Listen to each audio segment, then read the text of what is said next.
Hey everyone, Izzy from Valuart here. Welcome to another episode of the Valuart podcast, where we dive into the captivating world of art and creativity, exploring the stories and inspirations behind art. Today, we are thrilled to have the talented Etienne Crauss as our guest. A Brazilian artist, Etienne has carved a unique path in the digital art scene, channeling his graphic design background into emotive masterpieces, each a narration of passion, rage, desolation, and loneliness. Join us as we unravel his artistic journey and gain insights into his Valuart Solos exhibition here at the Valuart Gallery in Lugano-Paradiso from June 9th to 11th. Hey, Tan, thank you so much for being here on the Valuart podcast with us today. I'm going to start off with my first question, which is if you can explain what art means to you and what inspires you to create. Art for me is anything that makes you question or feel. I see art when I'm preparing a dish, looking at nature, listening to music, decorating my house. Art can be anything, as long as you see art in it. I get a lot of inspiration from all forms of art, but the most predominant source of inspiration for me is music. I can see colors and shapes in the notes, and it's amazing how music completely changes your mood just by listening to the first note. It is the art form that inspires me the most, definitely. And I understand you moved from graphic design to personal art. What made you decide to take this step? Was there a specific moment that changed everything? I worked with graphic designing commissions many hours for less than a minimum wage. One of the moments that made me realize that I didn't want to work with that anymore was when I had this client who asked for innumerous changes in the project. I worked for a whole week just making changes. I feel like this was one of the moments of realization for me in terms of my career and what I wanted out of life.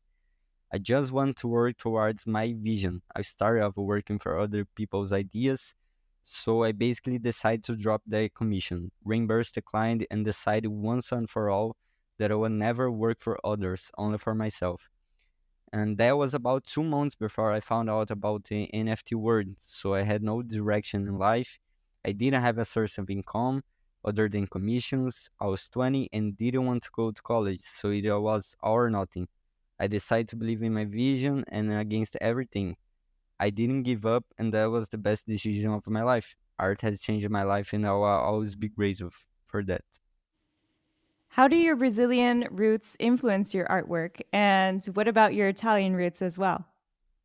I used to live in a small town, so nothing really inspired me there. The only thing I thought about was living in a quiet place with good life quality. And when things got better for me, the first thing I did was look for one of the most beautiful places in Brazil and move there.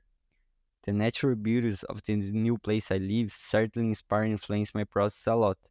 Waking up and have a sea view from a window is priceless for my mental health. And about my Italian roots, I'm still connecting with this part of my family's history. Italy is one of the places I want to visit the most because of that, and of course, Florence is one of the most beautiful cities in the world.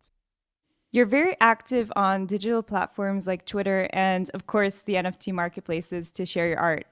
How do you think these platforms are changing the art world, particularly for independent artists like yourself, especially when it comes to community building and keeping connecting with collectors? Since my time working with graphic design, I already used Twitter and was active daily there, so Twitter in particular has always been present in my career. Also, I feel like Twitter is the birthplace of crypto art. The possibility of connecting with thousands of people around the world who like the same thing as you and participate in the same community is amazing.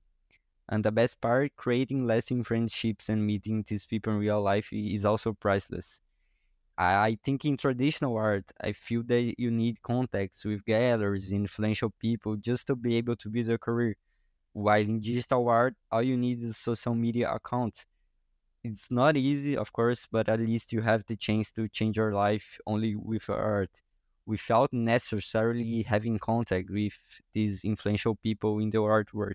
Your art often shows intense emotions like passion, anger, loneliness, and despair. What makes you interested in these themes? How does your creative process help you turn these abstract feelings into art? I think my art is a reflection of me. It's seen through my mind.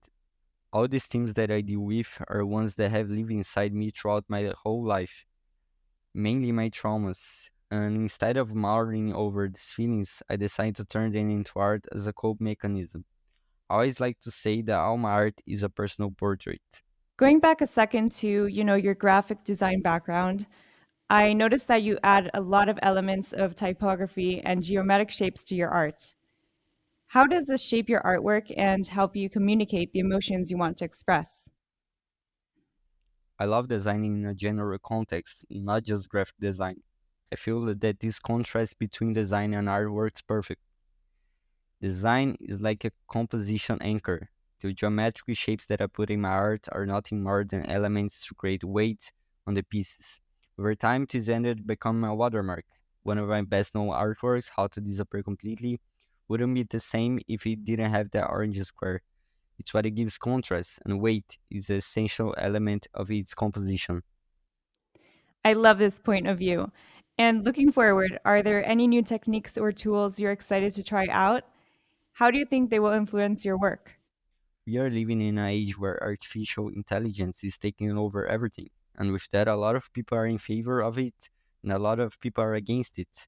I'm very appreciative of many artists who use AI. I still don't feel like it's a technology I use in my creative process personally, but it's always good to be up to date on these new tools. Absolutely. And speaking of, unique styles, the unique style of yours, how do you balance keeping your unique style with growing as an artist? And how do you challenge yourself without losing what makes your art Etienne Crauss? I feel like this has never been a problem for me because my body of work is composed by many different art styles, and I feel that people know how to differentiate my art from everyone else. I always like to challenge myself. Almost every new piece I make is a different creative process. I feel like I haven't reached a process that I really like for all the art I make, so it's always a constant experiment. Now, I'd love to jump to a question that really dives into your upcoming Valuart Solos exhibition. In this Solos exhibition, which themes will be explored and what kind of emotional journey or story do you hope the viewers will experience?